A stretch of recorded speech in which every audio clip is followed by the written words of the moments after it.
Il motto della confraternita è glutinosum oportet esse, in latino, che è la traduzione di bisogna che il pete, perché se un musetto non peta non è appiccicoso, non è un vero musetto di casa. Ma se gioca se un musetto mi va fuori di testa, e se sono in giornata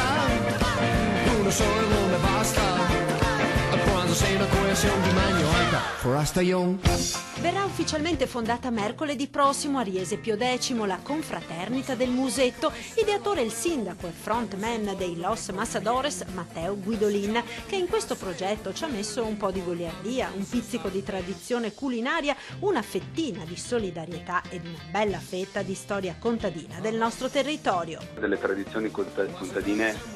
legate a quella che era il grande momento di festa, che era l'uccisione del maiale, chiaramente festa per tutti a parte per il maiale ovviamente, e che era una parte importante della vita contadina fino a qualche decennio fa. Una sorta di liturgia contadina che si celebrava ogni anno in inverno tra novembre e gennaio e che ancora oggi è presente nella campagna veneta. Cercare di conservare questo aspetto della vita contadina, tanto più che sono ancora molte le case in cui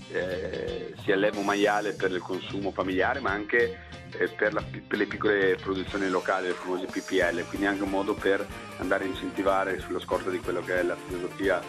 slow food, le piccole produzioni di qualità. L'ingorda confraternita del musetto nascerà il 17 gennaio con una cena gara alla quale hanno già aderito 270 persone, e la data non è un caso. Il 17 gennaio si celebra Sant'Antonio Abate, patrono dei Norcini, e proprio alla ricostruzione di Norcia, devastata dal terremoto, sarà devoluto l'incasso della serata.